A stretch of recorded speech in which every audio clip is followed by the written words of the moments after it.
it this time. I go for mine. I get to shine. Now throw your hands up in the sky.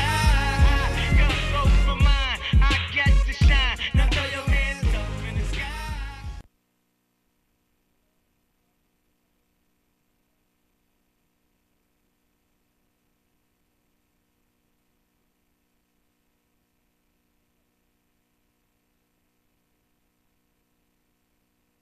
Fives. Mike is dead. The audience goes crazy. You're on. Now I'm on. Okay, so we'll do it one more time. You don't have to redo the intro. Hey everybody, it's Friday. It's 2 o'clock. You know what that means. It's time for This Week in Startups, everybody's favorite show on the interwebs. This is episode, Tyler, 15? 14 or 15? 14. 14. We've done 14 shows. I've been waiting to have our current guest on from the beginning. He's one of the smartest people I know, and also a very good friend. His name is Roelof Botha, and here he is. Welcome to the program. Thank you, Jason. For full disclosure and background, Roelof is on the board of Mahalo and was the first investor in the company. Sequoia is on our board, and we get to spend a lot of time together. We also work on the TechCrunch 50 conference, which is coming up Monday and Tuesday, and was an early supporter of that. And before that at PayPal. That's right. The first investor, I believe, in YouTube, or the first venture investor in YouTube, which was a huge success. On the board of Meebo, which is a huge site, and a bunch of other companies. So welcome to the program. Thank you very much. So I think we're going to get right into it. We have the first segment, which everybody loves, and everybody complained about last week, was that we didn't have Ask Jason. And so we have Ask Jason this week. Everybody was really upset about that. So do we have a caller on the line? Give me 30 seconds. Okay, so we'll get the caller on the line. We had the TechCrunch 50 rehearsals here this week at Sequoia's offices. About 48 companies came. You got to sit in on some. What did you think of the, without talking about specific companies, what did you think about the sort of class of 2009? Well, I think the thing that's interesting, I had a conversation earlier this week with someone who asked about is innovation dead in the consumer internet space, and I decidedly don't think that's the case. It reminds me of the sort of things I heard in late 2000 and 2001 about the consumer internet space pre-Facebook, pre-MySpace, pre-YouTube. Twitter. I mean, there's just so much that's happening, and I don't think that it's dead. There's phenomenal innovation, and it's exciting to see all these young companies. Yeah, it's a great class, and the presentation skills this year are very high. I think after seeing all the rehearsals last year, and we certainly appreciate Sequoia giving us their office. It's a big kick for a lot of these startups to get to come here. And it's very cool for Sequoia to open up the offices. And although last year we were stealing a lot of these really expensive chocolate bars, this year they supposedly are gone. It's an austerity program. I have a feeling that the chocolate bars are gone for the week that I'm here. No. We got rid of those. Really? No, I think we gave this presentation last year about the economy. Got leaked. It wasn't a deliberate, the famous death spiral. The death spiral, and the big sort of piece of pork on the chopping block. The need to trim fat, and we just thought it'd be completely insincere for us to make that recommendation to a bunch of startup companies and not to do some cost cutting ourselves. And so we did that, and our office, our holiday party was held here at the office. We didn't go to a restaurant. We didn't go out anywhere else, and we've been cutting expenses. It seems like it's virtuous, and it looks like, I know I'm involved with, I know a lot of the other Sequoia CEOs. I know the people who actually went to the presentation, and I think everybody was in pretty good shape, but everybody seemed to cut preemptively, and now everybody's feeling pretty good about it. I guess now we're coming on a year later, and I know Mahalo got a little bit smaller, but we're so close to profitability now. We're starting to make money. Meebo and a lot of the other companies I know shifted gears a little bit and tightened up. It seems like it was really good advice. And maybe even some people maybe have went a little overboard. Do you think that's the case now that the economy's coming back, or do you think this is sort of a fake recovery, or we still got some problems coming? Well, I think from a macroeconomic point of view, there's still a lot of risk in the U.S. We're getting to the point, as you said, it's almost a year later, and so at some point the year-on-year comparisons start to look good because things were so bad last year. So almost by definition, you're going to start to see growth because we get out of that really bad trough. But you've got to keep in mind that consumer credit fueled a lot of the growth that we had in the early 2000s. And you won't see a return to that sort of economic growth rate because credit will be much harder to come by going forward. Yeah. And so things will get better. And the beautiful thing for us in the Valley is that innovation continues. And at the end of the day, our business isn't driven by credit. right? Right. People like you take equity capital and run businesses, and you're not beholden to debt. We're not private equity shops that have, layer companies with enormous amounts of debt. So I think Silicon Valley is actually in very good shape, and I'm very excited. Yeah, it seems a lot of the CEOs I'm talking to some of them feel like maybe I cut a little too much, maybe I can get a couple more positions here. So when I start to hear that, that's when I start to think recovery, like, I don't think it's going to be some booming recovery, but I hear people saying, I should maybe add a salesperson or two, I should add 2 more developers, maybe I should get another person in, user interface or design or something like that. Are you seeing the companies actually add staff? Yes, we are seeing, if you just look at the hiring, we even posted on our website, key positions being sought in our companies, hiring is definitely increasing. And I think you're right that maybe in some cases people were a little aggressive on the expense cutting, but it's one of those, which of the 2 alternatives would you rather have? Just cut a little bit more and make sure you survive, or don't trim too fast and maybe you don't get to survive. So I think of the 2, if you had to make one of those 2 overcorrections, I'd rather be a little bit more conservative on that. It's a little bit like, if you're driving, you want to accelerate out of the corner, you don't want to brake into the corner. So brake before you hit the corner and then be in a position to accelerate out. And that to me is sort of the analogy. So now we're accelerating out, and it's much easier to do it because you're in control. Right. And you have all 4 tires and the car's not flipped over. Exactly. Yeah. So any train wrecks for you guys in the portfolio, or things that got crushed because of this? Because of the credit crisis? Yeah. Specifically, they just ran out of runway. I didn't see anything. No, I think we did a really good job. We were very aggressive about making sure the companies either got financed quickly, or that there's culling of the herd. It just happens inevitably. Right. And maybe the mortality rate went up a little bit in early 2009 of companies that maybe survived a little bit longer than they would otherwise have, because financing was easy to come by. But that is the nature of the business, and And what's the proper amount in your estimation for a startup company, A, B round kind of companies, seed round? How much cash should they have in the bank? How many months of cash? And what do they typically have, and what do you think they should have? Yeah. So there's the difference between how much you can get and how much you'd like. Right.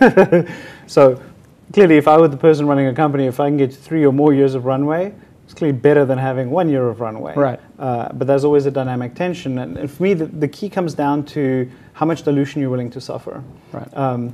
And generally, the trade-off is if you can get 18 to 24 months of runway to achieve certain key milestones, it's often a very good trade-off where it gets you to achieve key milestones. It enables you to get additional capital at much better terms. Right. And at the end of the day, the founders are left with a much bigger ownership stake in the company. We all hate seeing these situations where 5 years later, the management team and founders have 20% of the company because the company's had to raise so much dilutive capital. Right. It's never a great outcome. If we look at Sequoia's history, we never do exceptionally well when that's the case. We do exceptionally well when the founders do even better. Right. And so that's what we strive to accomplish, and that requires sort of disciplined financing. And what is that? Usually 50% at the exit the founders and the staff should own? 40%? No, I think, probably 50% for the people in the building, if you will. Yeah, sure. Versus the investors. Unfortunately at PayPal, we had to raise a lot of money, and at the end of the day, the founders and the people in the building, I think maybe owned between 15 and 20% by the time we went public. That was unfortunate. That's not a great outcome. And you think about companies like Google or YouTube, where the founders had the vast majority of the ownership. I think those are much better case stories. Or what happened at Yahoo, if you just wind the clock back to Cisco and Oracle and these sort of success stories of yesteryear. Yeah. So it's great we got into some financing stuff immediately, which is why we have you on. Just want to take a moment to thank the colossal amount of support we've gotten for the show. I'm a pretty good sales guy. Nah. You're not going to believe this. We sold out the advertising on the show when we launched the show. Wow. We had advertisers before we launched it. We have 4 great advertisers. And the first one is DNA Mail. DNA Mail. Everybody loves DNA Mail. It's like hosting. So with a startup company, you would never want them to be screwing around with IT and Exchange service, right? I mean, that would be like, why are you working on that? It would be like having in-house lawyers, or I don't know, if you have an in-house carpenter, it's just, you don't do it anymore. You have IT, and DNA Mail is a great company. There they are up on the screen. They'll do all your hosting for you. Don't waste your time if you're a startup. Outsource whatever you can. I outsource a ton of stuff. We have HRs outsourced at Mahalo. That is a godsend for us because we don't have to deal with forms and paperwork and insurance and dentists. And the same thing with email. You don't want to be dealing with backups. Waste of time. There's enough web stuff to do. So thank you to DNA Mail. Also, thank you to Ustream, a great company, which you're watching right now if you're watching the show live. They're doing a kick-ass job. They were on the show. What episode were they on, Alex? Was it 12 or 11? 12. Go back in the archives and see the founders of Ustream on the program. Great guys. Of course, WebSpy, another great company which does monitoring of your network, analytics, lets you see what your users or your employees, staff, how they're using their time online. Are they on Facebook for 4 hours a day? Are they on RedTube or TubeAid or one of these things? Don't type those in, please. But they're on these porn sites. What the hell are they doing at work? And you know what? You don't even have to be like the crazy boss looking at what people are doing at work. You can give it to them so they can actually see what they're spending time on, which I think is a good thing. I told somebody recently, they were like, oh my God, these people are wasting so much time on Facebook and Twitter. I said, I get upset if my employees don't go on Facebook and Twitter and talk about the company and blog. I'm constantly begging them to turn on Facebook and share a link or talk about the product. So 3 great companies, and of course Audible, which we'll talk about later. It's everybody's obligation, if you're listening to my voice, to thank the sponsors. You guys listen to the show, you get great value from it, I get great value from it. The show is becoming a force now. It's 25,000 people watch the show, and it just started with no promotion. It's pretty amazing. And it's great people calling in and amazing guests. So what you should do is thank the sponsors and say, hey, I like watching Twist, and I really appreciate at DNA Mail, at WebSpy, at Ustream, and at Audible_com supporting the show. If you thank them, they're going to get that in their Twitter account. They're going to be stoked, and they're going to keep supporting it. And you know what? They're on tilt right now. They bought 20 episodes. $1,000 an episode, all 20. 20 episodes sold out. That's like if we do 50, we'll probably do 40 shows a year. It's $160,000 in revenue for the show just out of the gate. It's a pretty good start. Very good. It pays for all the costs. Anyway, it's not cheap to do this. The next part of the program, which everybody likes and everybody complained last week about not having, was Ask Jason. People like to dial in and ask a question. So you'll help answer the question, right? Sure. You get a lot of these calls anyway. Calls from me. What should I do? Jimmy Welch just launched a human-powered search engine. I'm going to rip his head off. That was an interesting phone call. So what am I supposed to do here? Hit speaker? Yeah. Okay, this one. Yeah. Nope. Oops. I think I just dropped him. There you go. Well, that was an interesting call.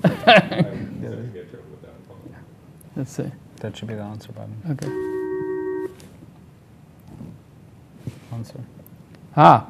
Okay, hello, you're on the line. Who am I talking to? Just hung up. They just hung up. I guess so. Stage fright. There you go. Well, that was a great question. Let's see. So answer here, you think? Yeah, I think so. Hello, you're on This Week in Startups. Hi, Jason. Oh, hey, we did it. Oh my God, technology works. Yeah, great to have technical difficulties on the live stream. You know what? We're on a remote, so we're going to give Alex a break. I mean, Alex is basically superhuman. He does like 7 jobs for me, which is 2 less than the average person at Mahalo, but he's young. We'll get him to 9 jobs. I'll have like 27 jobs at Mahalo. So tell us, where are you, and what's your question? I'm out of Toronto, Canada. And first of all, I'd like to tell you, thank you for this show. I think it's a really huge public service that you're doing to all entrepreneurs. And let me give a little bit of background so that my question makes sense. I'm lucky enough to have one of the more successful Facebook applications. It's called Status Shuffle, and basically you pick a funny status from a huge database, and you use it, watch your friends' reactions, etc. And everything was going great, even more than great. And all of a sudden, Facebook changed their policies. Specifically, they said that applications can't change user statuses anymore unless the user wrote the status themselves. I think it was in their grand scheme of competing more with Twitter. So the position that put us in was all of a sudden, our 1.5-year-old application was an instant policy violator. And so what happened next was Facebook took away the status part of our application, and we saw 70% decline in traffic in less than 3 weeks. And eventually we reached a sort of compromise with them, and everything is great again. And I'd say that it worked out well for us, so I'm happy about that. But to me, it raised a pretty big question, and not just on Facebook. You're seeing this on Apple's iPhone again, with things like the Google voice applications that were just taken offline. So I ask you, what's your opinion about basing a company around closed platforms like Facebook or iPhone, etc., where the platform's controlling you and not the other way around? Yeah, And this is a very good question. Yeah. What are good strategies to reduce the risk if that's what you're doing? Yeah, this is a great question. This is a question that's come up multiple times. We're in a new phase of the internet where we went from a totally open internet to now a half open. We call it a hedged garden sometimes. You're open to do certain things in Facebook, but like your situation, if you piss them off or you do something, they decide that you're infringing on what's their territory, and that line is going to change constantly. You could just have your whole business nuked. This is why Jason doesn't build inside of Facebook or on the iPhone, although we will have an iPhone application. I think that you can make wonderful revenue on Facebook now. Zynga, Mafia Wars, Farmville. Some people are knocking the ball out of the park. Some people are making millions of dollars on iPhone applications. So there is a benefit to them. They bring a lot to the table, right? All those iPhones are sold. All these Facebook applications get to leverage the social graph that's already there. The downside is, of course, what's happening to you and many other people. So what an intelligent person would do in this situation is take them for what they're worth, distribution, and build a brand that transcends their platform. So if you're building status shuffle and people are getting to learn about it and they enjoy it, try to get their email address. Try to upsell them on getting the toolbar that lets them set it from their toolbar so that you get some relationship with them outside of the Facebook ecosystem. That's what I would be doing. And I certainly wouldn't be using it as my core piece of my business. Then again, Zynga reportedly is making $100 million a year. Mark Pincus is supposedly hitting the ball out of the park, and it's all Facebook, so or some MySpace as well. What do I know? I mean, some of these people are crushing it. I think if you are going to build off of one of these platforms, you better become good friends with the people at that company, and you better go as high up the food chain as you can, because a lot of these relationships, a lot of these businesses, they're based on relationships. So if Mark Pincus is going to get kicked out of Facebook, trust me, he can call Zuckerberg and talk about it. And maybe you're not in that position because you're not in the valley, but you need to build a deep relationship with the application people so when there is a problem, you have somebody to talk to. Roelof, you must be seeing this frequently. I think there are a couple of things I would offer as counsel. One is, well, first off, to say that there's sort of a good and a bad of what you described, right? The benefit is if Facebook didn't exist, you wouldn't have had the opportunity, and you can't ride their phenomenal wave. So there's a good part there, and I don't think you completely should abandon the opportunity to build a business on a platform like Facebook or iPhone, even if they are closed or semi-closed. But at a minimum, what you should do is have a portfolio.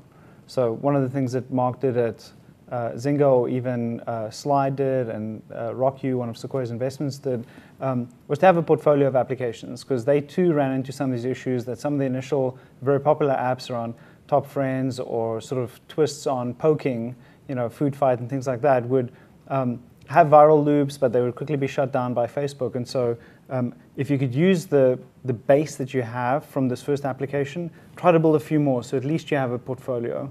And then to Jason's point is, if possible, seek additional distribution channels beyond that one. But to have a single product in a single distribution channel in any business is very, very tricky. I mean, you can think about it as a standard enterprise business. You'd never want to depend on a single distribution channel. Yeah, what I don't understand about what Pincus is doing with Farmville, why can't I play Farmville on farmville.com as well? Why wouldn't that exist? It says play on Facebook. Maybe you can play it on their site now. I think that'll come with time. Yeah. And that's part of the benefit of Facebook Connect. In my opinion, is that you can, what Thread.com has done, I don't know if you saw that site launched last week. It's a Sequoia company. A couple of friends of mine from PayPal days actually started this company. It's sort of a dating service centered on the social graph, and their site runs entirely on Facebook. So when you log into Thread.com, you can only do it by connecting your Facebook account. You can't sign up for it with another username or email address. So that's actually, to me, an interesting example of how you can get Facebook, all the benefits of Facebook and the social graph, but on your own domain name. And so I think you'll see more of that. Yes. And some of the things, I mean, Facebook Connect is now coming to a lot of mobile phone applications as well, which I think is really fascinating. So you could have a truly connected experience with your service being inside Facebook, on your own website, and being an application, but it's all connected. It's a singular experience. And it may be slightly tailored depending on your viewing, whether you're using it on a mobile device or a PC with a keyboard, but it's still the same application. And it's pretty interesting if you can play a game wherever you are. Sure, and the Facebook login sort of means this is a greater chance of it being a real person and their real name. Because it's very hard to have a fake name on Facebook. I mean, you can do it, but it's hard. It's much, much harder. Much harder. So great question. And are you coming to TechCrunch 50 next week? Or if I got you a ticket? If you invite me, I'd love to come. Really? You're going to get on? You're telling me you're getting on a plane tomorrow or Sunday to come to TechCrunch 50? Definitely. You're kidding. Okay, so here we go. Booyakasha. Alex, get this guy a ticket. He's coming. It's sold out, by the way. I have a couple of tickets. I hold back like 10 tickets for just such an occasion. You're coming for free as my guest, as Sequoia's guest, This Week in Startups guest. Of course, thanking the sponsors is always a good idea because they just paid $3,000 for you to come to TechCrunch 50, and you got to come over and shake my hand, and we'll have a drink at the party, have a lemon drop. Hopefully, I won't get. It will be a great honor. Oh, please, just one lemon drop instead of 7 or 8 because last year it got a little rough. All right, good talking to you. Thank you. Cheers. All right, it was a good question. It's a good caller. It's a legit caller because he actually is building a product. We like those. I mean, we like having the college kids too, but it's cool to see somebody actually doing it. I sort of feel I'm so torn because I grew up on Internet 1, and so it's hard for me to think about like building inside somebody else's ecosystem. My brain is not. I just worry about it so much. But I guess we're using Connect now, Facebook Connect and Twitter Connect, and it's working fine. So maybe I'm just old. I know, but I mean, eBay was, to some respect, you got to keep in mind that if you compare Facebook to being a portal to some extent in a way that Yahoo may have been in the past, right? Yahoo didn't enable this. It's true. I mean, Yahoo didn't allow you to build applications in their ecosystem. They were completely, all of it was Yahoo proprietary. Yep. And so, Facebook maybe isn't as open as MySpace was initially, but wow, it's still providing a phenomenal opportunity to leverage a bunch of other development talent. Yeah. eBay was completely closed, and sort of PayPal was one of the first companies to have this sort of embed strategy where PayPal buttons were on eBay, but they were essentially closed. They tried to not have us be on eBay, and yet we managed to get in there and deliver an interesting service. Did they ever did eBay ever ban PayPal or threaten to? Was that threatened to? They threatened to basically, and I mean they probably could have. It would have been illegal, it would have been a lawsuit or whatever. But I mean, the biggest reason they couldn't do it was because the users would revolt. Yeah. So and they were the same user. So. All right. So we have another caller. Let's take this other caller. This call went well. I like it. Send the next one through. Looks like the audience is enjoying it. Here's an interesting thing. When you look at the hashtag twist, #twist, everybody knows that's the hashtag on Twitter. Let's get the question. Let's get the question here. Hold on. UK. Okay. I think this is somebody from the UK or outside the United States. Who are we talking to? My name is Ruby. How are you doing? How you doing? Where are you calling from? The UK, just outside of London. Just outside of London. And what was your first name again? Lee. Lee. Okay, Lee from the UK. What time is it there? About 10:30. Oh, 10:30. All right. So this is your good night call. You have a question for us? Yeah, sure. Basically, I've begun to start an online startup aimed at helping charities and not-for-profit organisations with their kind of fundraising opportunities. So the idea behind the site is to allow people to offer their skills, such as like a web developer can offer a website, or someone who's a plumber could offer their plumbing services, to a business or to another person in return for a fixed amount, and that amount is then donated to that person's chosen charity. So I work with a local charity, and the people that we're involved with, we do like stalls and street collections and things like that to raise money. But an average street collection day will probably earn you about £20, so about $40. Whereas if I use my skill as a web developer, I could make up to £300 or $500 for that charity. I like this idea. So my two questions really are: I don't want to rip off the charity, or the person doing the work for the charity. So what revenue streams are open, and also from a marketing point of view, there's not many sites, things like JustGiving, that are really in the space. How can I kind of get a lot of people on board and kind of take it to that level where there's, like, you know, thousands of active projects? This is a very good idea. Yeah, I mean, I like it too. This is a great idea. You basically have stumbled upon, you know, a great realization, which is people will donate an hour, you know, at a school or something, you know, to be a teacher or an after-school counselor, which is a job that costs $20 or $40 an hour, when they have a day job as a lawyer or a designer for $400 an hour, $300 an hour. So there is leverage there, there's arbitrage there. It's a great idea. And your question is, how do you make money from it without, I guess, feeling bad about yourself? There are a lot of consulting firms that charge nonprofits a fortune to raise money for them. We're talking 20, 30, 40, 50 cents on the dollar to get money into these charities. So there is plenty of room to go to them and take 20% or 10% easily to do your services. A lot of for-profit, there's a lot of people servicing nonprofits and for-profit companies. What do you think, Roelof? I think, so you're right, I do think there is an opportunity for you to make money. My advice would be to just be very transparent about it. So just be upfront, you know, we're going to enable you to, you know, sell your services and your specialized skills at a much higher rate, and we're going to take a transaction fee, almost like an eBay might charge a transaction fee. You know, we're going to take 5% or 10%, whatever you think is a fair number that makes, you know, your business model work. Because clearly you want the business to thrive, for it to end up being really helpful to those charities. And just be very, very upfront about it. You know, no cloak and dagger, full disclosure, and given the value that you provide and the quality of the idea, I don't think anybody's going to have an issue with it. I really don't. I mean, people go to charity events and they use credit card machines to swipe the cards, and the charity is paying 3% for the credit card processing because it's fine to pay that fee for the convenience of that service. So I don't think there's any issue with charging fees for it. And there are fundraisers working inside of nonprofits or as consultants to them who get paid $250,000 a year and get a bonus 10, 20% of whatever they bring in, these rainmakers. So trust me, nonprofits need help.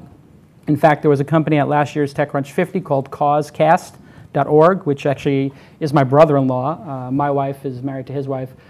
His name is Ryan Scott, and I bet you he would be interested in maybe working with you on this, or at least could give you some ideas. So if you email me, jason@mahalo.com, I will put you in touch with him and do an email introduction, because it is a brilliant idea, and I think it'll be very successful, and you should get some support for doing it. I think it's a great idea. And how do you think it's, the second question, how do you, I maybe as a developer, the kind of started up the site and stuff, there's no kind of outgoing cost for me. I can build it all with very low startup capital. So the main problem is obviously getting it from having lots of active projects. So when a person or a business goes on there, they can see that it's a kind of, if it's got 1,000 active projects there, then it's definitely a legitimate site, and kind of building a brand like how people have done. So for the people who are in the chat room who couldn't hear that, sorry about that, they're having a hard time hearing. I'll restate the question, which is, our caller, Lee, is a developer, so he's going to be able to build the entire site, which, trust me, most people who call into the show don't have a developer to build the entire site, and that's their problem. So that's great that you can build it. But you want to make sure that people believe that this is a real charity or like a real company, and that it's a valid thing. I think there's an easy way to do that, which is go to 10 nonprofits. I mean, it's not easy, but nothing in life that is valuable is easy. So go to 5 or 10 nonprofits that you know and say, would you be on our default donation list? And, and as part of that deal, can I put your logos on our site and say, supported by or in partnership with these 10 nonprofits? And of course, they get the donation. So when you get your 10 lawyers and 10 designers and 10 PHP developers to do donations, they see some validity there. But it's a really great idea. I think I like Jason's idea of going to the charities, because I think a lot of people want to give to that cause and end up with this. I mean, I've been in the same position where I sort of feel, the value of my labor helping to clean up the school or something, wow, that's a terrible use of my time. I'd rather pay someone else to go do that, and I can go do something even more valuable, and net the charity gains, but I have no idea that the charity even has more flexibility.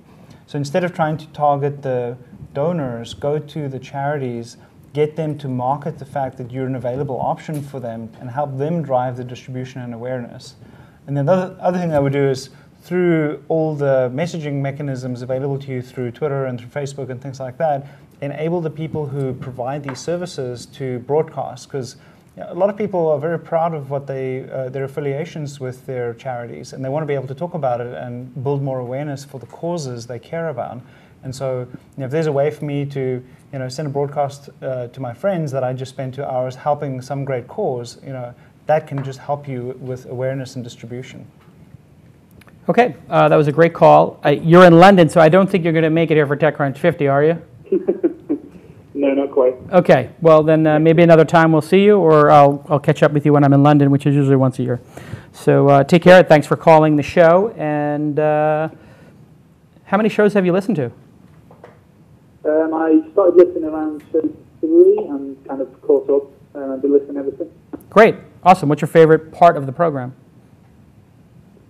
I think the guests, mostly, because you kind of get to see how people have done it from, like last week with 99 Design, obviously starting from nothing and growing organically, but then also you get to see people like Ustream, who's obviously had a little bit of BC as well. So. Yeah, I like the guest segment a lot. I mean, it's almost like we have 2 shows here. It's like we should do 2 shows, This Week in Startups and then the interview program. It's just too much show. Anyway, thanks for calling. That was a great question. We'll talk to you soon. Cheers. So I think that was 2 good callers in a row. I mean, we get at least 20 to 30 people who want to call in each week. We can't get to them all. But those were 2 of the best ones. Good job selecting those, Alex. And now we have the Shark Tank. Shark Tank. Good. It's not Skype, right? We're just doing this? No. Okay, all through the phone. So this next part of the program is called Jason Shark Tank. There's a program on ABC called Shark Tank. You've heard of it? Yeah. So this is what happened. Mark Burnett's people call me. You're the shark? Yes. No, have you seen the show? Who's the seal in this? Exactly. I have a feeling you know who that is. Okay, so you've heard of Shark Tank. Have you seen it? Not the TV show. Not the TV show. So it's like Dragon's Den in London, which is in the UK, which is a show where a bunch of investors bring people in and abuse them, and it's kind of abuse people? No, only people who work for me. And competitors. No, it's funny when my whole staff laughs at that joke. I abuse myself. I mean, nobody works harder than me. Anyway, point is, Mark Burnett's people call me, and they say, "Hey, Jason, we know who you are. We love what you do. We're doing Dragon's Den in the United States. We're calling it Shark Tank. Would you like to be on the program? We want to set you up." And I was like, "Wow, on TV? Sure. That sounds incredible, right? Network television, Dancing with the Stars, whatever. Donald Trump, The Apprentice. That could be a big deal for me. I'm sure that my investors would be thrilled with that. Yeah. Actually, you guys would be, right? Yes. Fine. It gets press. It's a love-hate thing, I know. Extracurricular activities for CEOs. So anyway, then they call me back. "Hey, listen, we're going to set you up at ABC. ABC's really excited to meet you." So I give it to Tyler. Tyler, talk to these guys, figure out what's going on. I'll go meet with them. Sure. What happens? They never call back. Tyler calls them back twice. Says, "Hey, you called. You wanted to set something with Jason." It's because you didn't have a British accent? I don't know what it is. Maybe they Googled. I think they probably Googled me, is what happened. But anyway, so the whole thing gets dumped into, they dump me basically, never call back. Very unprofessional on Mark Burnett's part. Not that I'm angry about it. I just thought it was sort of unprofessional. If you're going to call and act like, it's a big deal and you really want me, and then not even return the calls when my, strategy guy's calling back, Tyler. So anyway, I thought this was very bad. Then the show comes on, and it was like Mark Cuban and I were talking, and I was like, "Did they ask you to be on the show?" And they're like, basically they asked him to be on the show. They asked me to be on the show. He had a little SEC thing going on at the time, I think, so it was a little bit. That was cleared up. That was cleared up. But anyway, basically the show is terrible. Everybody knows it. The people on the show are so boring. The show should have been me, Mark Cuban, and then 2 pieces of plywood. It would be a better show, literally. Or me, Mark Cuban, an empty chair, and a rock would be better than the current cast. They're terrible. Who's running the show? Exactly. Who are these people? You don't even know. Damien Dash is the one person you would know. He's like a clothing entrepreneur in the sort of urban space, and he's pretty cool. The rest of the people are just these dorks you don't know, and 2 of them are from the show in the UK, which is a horrible idea to cast the UK people here, because people in America, like, they find London people terribly boring, especially business people. So the show's terrible, it's a train wreck, so now I'm just doing it myself. And I'm sure if somebody could actually clip this portion of the show and put open letter to Mark Burnett and his donkey producers and post it on YouTube and then email it to them, that would be appreciated. So we can send a personal message to Mark Burnett. I'm sure that'll increase my chances of being on next season, right? Yeah. Of course, yeah, so that's a lot. This is like chapter 2 in Dale Carnegie, How to Win Friends and Influence. Absolutely, I'm up to chapter 2. Don't criticize people, right? David Pope retweeted your messages about him. That's true. David Pogue, please. That's a whole nother thing. Are you ready for I'm ready to sing show tunes with David Pogue. What a fanboy. Gosh almighty. Okay, here we go. Okay, you're calling David Pogue's Apple Minute. How much do you love Steve Jobs? How are you, Jason? I'm good. So you're calling in, you're going to pitch on Jason's Shark Tank. I am going to shut up and give you 60 seconds to pitch not only me, but actually, I think you were what were you? You were on the cover of Forbes or Fortune? Was it Forbes? Roelof was on the cover of Forbes as the number 23 investor in the world. I think it was number 23. I don't know if I remember. Yeah, I don't know. Anyway, he was on the cover as like one of the most important up-and-coming VCs. To get a meeting with this guy is impossible. I mean, it's not impossible, but you meet with a lot of people. But I mean, how many requests does your assistant get to meet with you per week, honestly? I don't know, 200. 200 a week. And how many, so you have 40 hours a week, let's say, and let's say you have 30 of them you could actually meet with people, and 10 you do the rest of your work. If you had 30 hours a week, that means you could meet with 30 companies a week, right? An hour each or something? But I also have to devote time to existing companies. Right, so put it at 20. So you have 20 hours a week maybe to devote to meetings? That means 20 meetings. At most. At most. So at most you can do 20 meetings. See 4 new companies a day. The actual meetings. Right, so that means you can meet with 10% of the people that request meetings every week. That means on the phone, tell us your name. My name's Steve Hampton. Okay, Steve, no pressure, but you got a meeting with the guy that nobody can get a meeting with. So good on you, and we're going to listen to your pitch. Go ahead. Fantastic. Thank you both. BigLocal.ca is a full-service online marketing agency that focuses on a single point of entry, which is pay-per-click search engine advertising. So we're unique in our space through our written guarantees that offer our prospects full risk reversal, as well as our unique ability to create highly relevant, highly targeted campaigns. So with BigLocal.ca's search marketing program, you engage the right market with the right message at the right moment.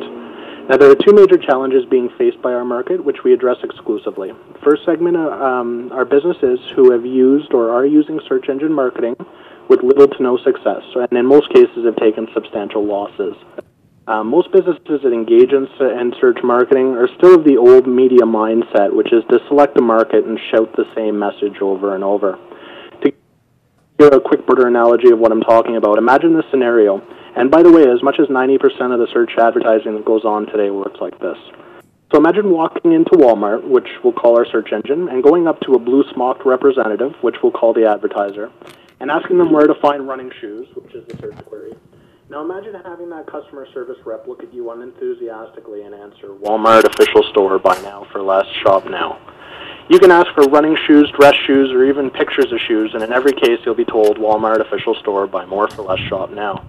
Worse yet is, if you're desperate enough to engage with this generic response, you're almost always being led by the hand to the front doors or the home page, where you're expected to navigate yourself. So we create search marketing campaigns that work as your company's virtual customer service rep, waiting politely in the search engine to answer any questions your prospects may have. And the second market segment are companies who don't currently advertise online and are seeking out ways to regain the traffic they once got through Yellow Pages advertising. Now, this market makes up about 95%, or 1.8 million companies in Canada. The majority of these companies don't even know paid search is an option. And I'm sure I don't need to convince either of you about the merits of paid search, but for the 95% of businesses in Canada, however, it's my duty, my life's work to help them engage the right market with the right message at the right moment through a partnership with BigLocal.ca. Okay, so I'm going to give you some feedback from the people in the chat room. Now, these are people who normally a chat room I wouldn't read the comments of, but these are people who I know from their names, listen to the show every week. So, and the whole point of this is that this is practice for you to pitch. So we're going to give it to you without any kind of sugar coating. Are you okay with that? I certainly am. Okay. So a lot of people in the chat room didn't know what you were saying. They said they glazed over. They said it was lacking passion, and it was boring, and they didn't understand it. So I'm going to give you a tip on presenting, which is, if you know a lot about this space, obviously, that came through. You know the statistics, you know how it works. And you were trying to get a lot in there, but in trying to get so much information in there, I didn't know exactly what it is you were proposing or what problem you were solving. I know you're in the local ad space, and I think you want to have live operators help with local search. So let me ask you if you could tell me in just a sentence in plain English, what does your product do? We create search engine marketing campaigns or pay-per-click search advertising campaigns that offer custom ads based on the customer's or the searcher's query. Right, so you're making dynamic ads. That's exactly what we're doing. Okay, so And the landing pages too, or just the ad? Yeah, both the ad copy and the landing pages, which all tie in for relevancy. okay, so 2 people in the chat room just said, that's better. The elevator pitch, whoop, whoop, there we go. You just won the chat room over. You said it in English. And Roelof made a very good point, which is, did you do the landing page as well? So the problem here is that local businesses don't know how to make ads. Am I correct? That's very correct. Right. So you have an automated system for making better ads, landing pages, for the people who don't know how to leverage the Google and Yahoo cost per click network. Yeah, and I think the best way to sum it up is that we're an online advertising agency. Great. So an online advertising agency is in the category of a service-based business. You provide a service, you charge for that service, and so as a result, you can basically make as much as you charge for, and as many bodies as you have, you can make double that amount. The problem with this is that it doesn't scale. The good part about this is that you don't need funding. You can just get a client and have a client fund it. That's why service-based businesses are sometimes the first businesses that entrepreneurs make. You know, it's easy. My first business was consulting. That's why so many people started in consulting in computers. So you don't need venture capital for this. You need maybe a loan, maybe some credit cards, but you should just go to 5 clients and ask them. What I would challenge you to do, if you want to impress someone like Roelof, is how do you make your system into something that would scale? Something that maybe 1,000 consultants would use for their clients, and you would make the software and the platform for.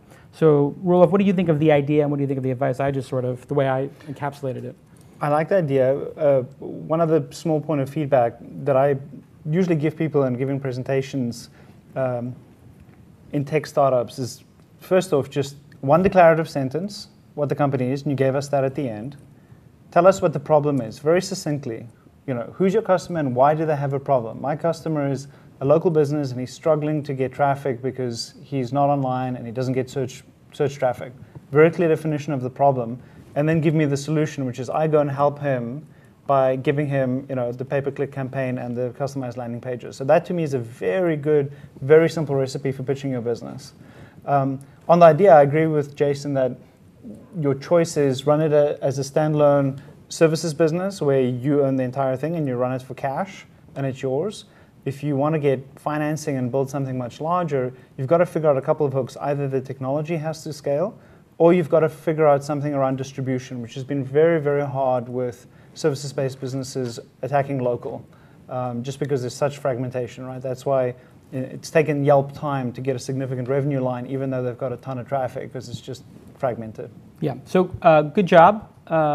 We have to go to the next caller because we have a final caller and we're doing a 1-hour show today. However, you can always ask me for advice anytime you want, jason@mahalo.com or Jason Calacanis on Skype. You know, I'm typically at a poker table making thousands of dollars in Los Angeles at 3 o'clock in the morning on my BlackBerry with nothing else to do. And my investors are worried that I'm a degenerate gambler. Do you guys worry that I'm a degenerate gambler when you see like the stuff me playing in the World Series of Poker or tweeting at 3 in the morning? No. You don't? No, we have clear alignment of incentives. Right. You're an ambitious entrepreneur. I need money for the poker habit. You need money for the poker habit. And most of your wealth is tied up in Mahalo. Right. I'm screwed. So Until I get an exit, or until we, So, okay, good. Great call. Thank you both. Cheers. Bye. Yeah, that's good. So, we got the next caller coming in. While we're waiting for that call, well, here it is. Beautiful. And it's from the, what is this, 734? I don't even, 917 is. No, 917. No, that's New York. Okay, I see the 917. That means it's probably my hood. Are you in Manhattan or Brooklyn? 917, no, it's 734. Oh, 734. Yes, 917. Gotta, where is that, 734? Ann Arbor, Michigan. Michigan. Oh, my God. Yeah. They have Ann Arbor is it's a real town. It's the University of Michigan. Oh, University of Michigan. Okay. Okay. So quickly, 60 seconds, no more. I'm going to cut you off if you do go over. Succinctly, Okay. You heard the last call, I take it? I did. Okay. So just give us your elevator pitch. Go ahead. Okay, I was expecting 120 seconds, no big deal. I want to solve two main sets of problems. The first one is the home user, basically. The second one is the enterprise user. So the home users are totally frustrated with having this big clunky box at home that's their home computer. The reason Mac has been so successful lately is because of the perceived ease of use. So what I want to provide is an appliance that provides the desktop experience at home. Now for the enterprise, these people spend millions of dollars on IT departments that manage these desktops that are idle 95% of the time or not working to their full capacity. So what we could do is provide some sort of an appliance to these people and have the desktop power in the cloud or in a data center. Mm-hmm. Okay. An ancillary thing to this is that there are these emerging markets like India, which is in a lot of cities in India, they'll have a huge, pretty fast WiMAX network soon. You can give these people extremely cheap devices that don't have any moving parts, basically a little thin client and no client, and get to their desktop environment through the cloud, where they can have more power than they could possibly afford in a desktop machine. And none of these people have to manage software installs. They want us to manage all the pain that goes along with managing a desktop computer. Okay. So it's not. All right. We totally get it. Okay. I'm going to let Roelof take this one from the start. Go ahead. So I like the idea. We've heard several companies pitch that proposition, and the enterprise side of it is a little bit more mature, as you can imagine.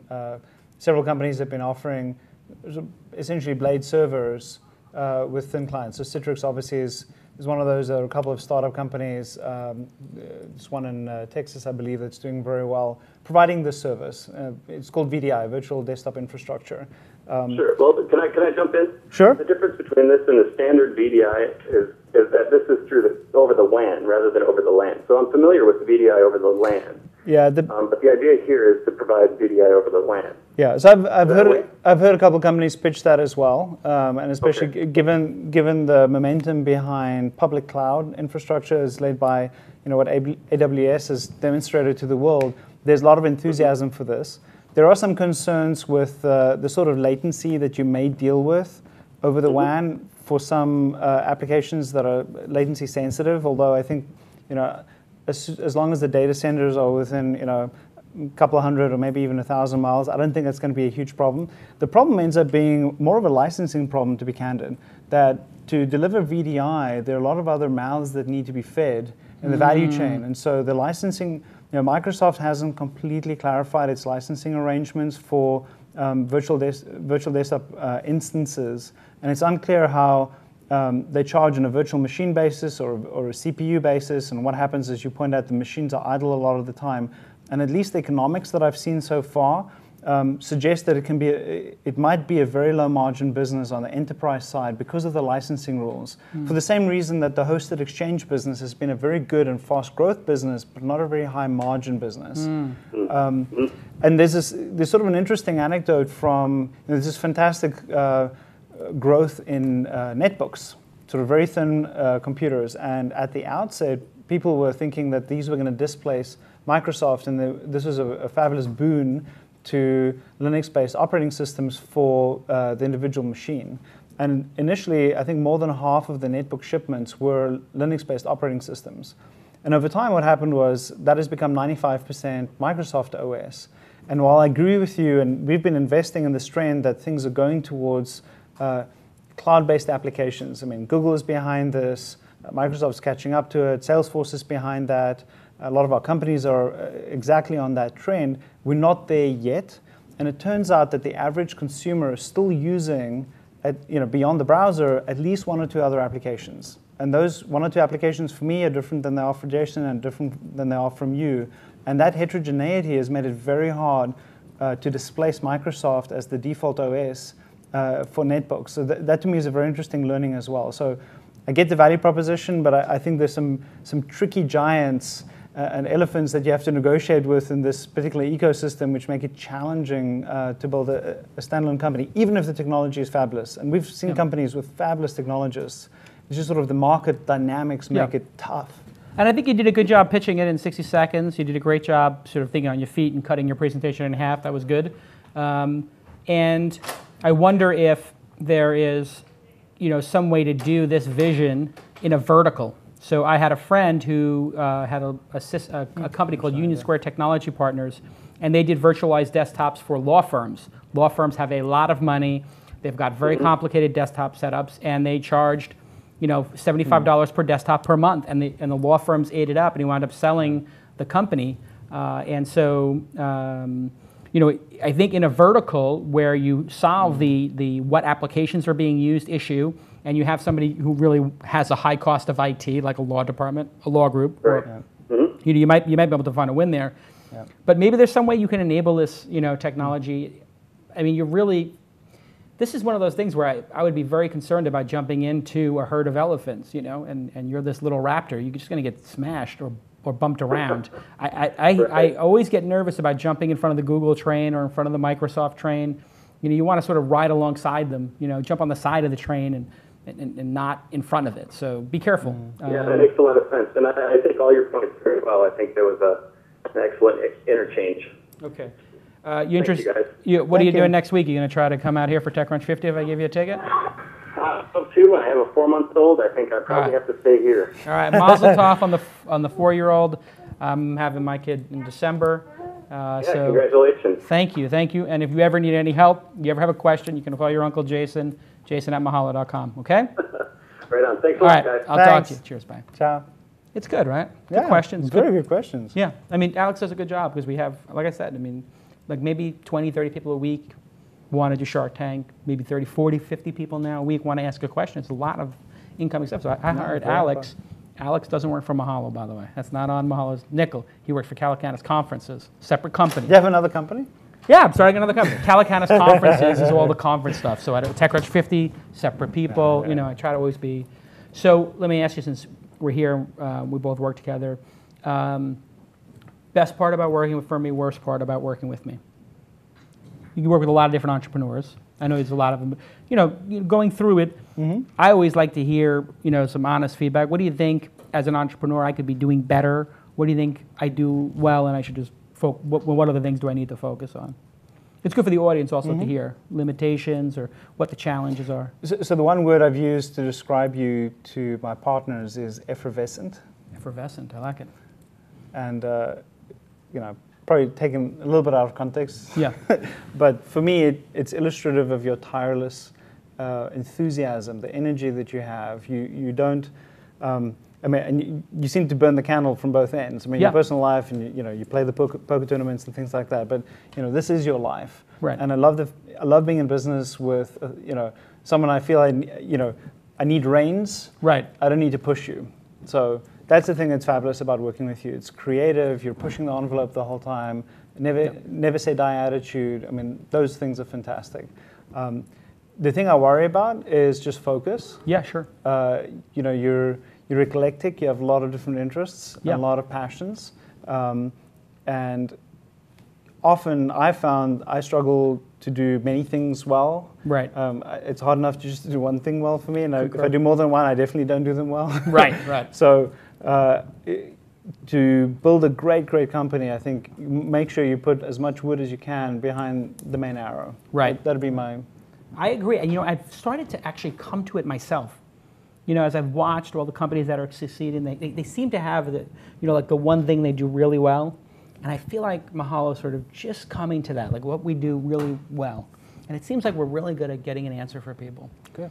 And I'm starting to coalesce like all the different pieces, but so far so good, I guess. We're in a pretty good trajectory as far as startups go in the portfolio. I mean, it's not quite Google, but it's up there. It's doing okay. It's hard to beat Google. Hard to beat Google. Tough benchmark, right? So, any big announcements, investments coming up? Have you been investing during this? We have. We've been very active this year. Really? We actually counterintuitive. Well, I think to the comment we made earlier about break ahead of the turn and accelerate out of it. Right.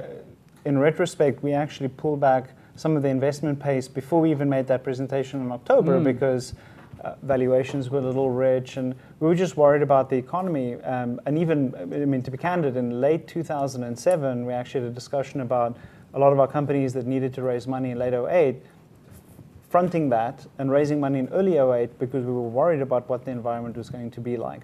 And we had this exact conversation. We did, if you remember. We had this exact conversation, and I said to you, should we raise the second round?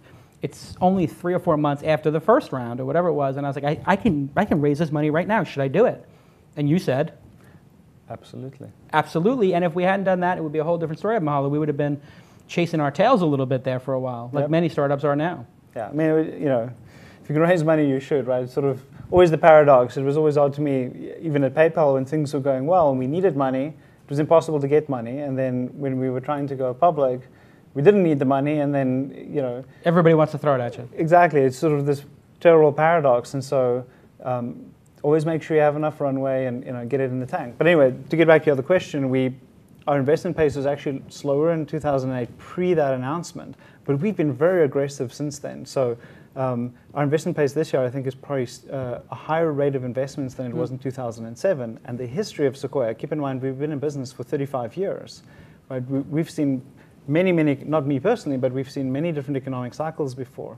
And a lot of the greatest investments from Sequoia were made in the darkest of days. Cisco is an investment that Don Valentine led here in December 1987. This is 2 months after Black Monday and the crash of October 87, we made the Cisco investment. What a fabulous investment that ended up being. And the sort of entrepreneurs that can carve out niches and survive when times are this tough end up flourishing in the long run. And it's almost like your DNA gets shaped by these very adverse conditions and makes you tougher and stronger. Absolutely. It's like the kids who grow up in a hard environment. They have an easier time later on. The kids who have it easy early on, they have a harder time later on because they're lost. They don't know how to work. They don't know how to deal with adversity, and they have all kinds of problems, drugs, whatever. They go on sabbatical, and they never go back to work. So, wow, what a great program. I mean, we have to have you on like every couple of months just because there's so much to talk to. Let me thank everybody in the chat room. Let me thank all the regulars, Scott Simcoe I see in there, and I see a bunch of people who are tweeting. It's always great to see the same people. There's Fat Jake. He's a great guy. And there's actually a Twist fanboy now who's been just started today, and he's in the this guy from Social Startup is trying to get himself a ticket to TechCrunch 50 like crazy. Oh my God. Ian Thomas, we always see him around, and RAJJR_TX. He's a great guy, and he's always in the chat room.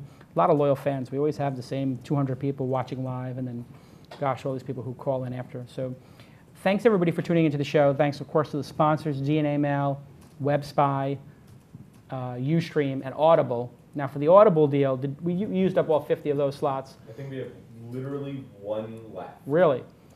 Okay, we have one left. If you go to audiblepodcast.com/twist, audiblepodcast.com, no S, it's singular, audiblepodcast.com/twist. You're going to get like half price off your Audible subscription. You're going to be able to do the homework with us. We're all listening to The Accidental Billionaire, which is a great book. Next week, we're going to talk about it.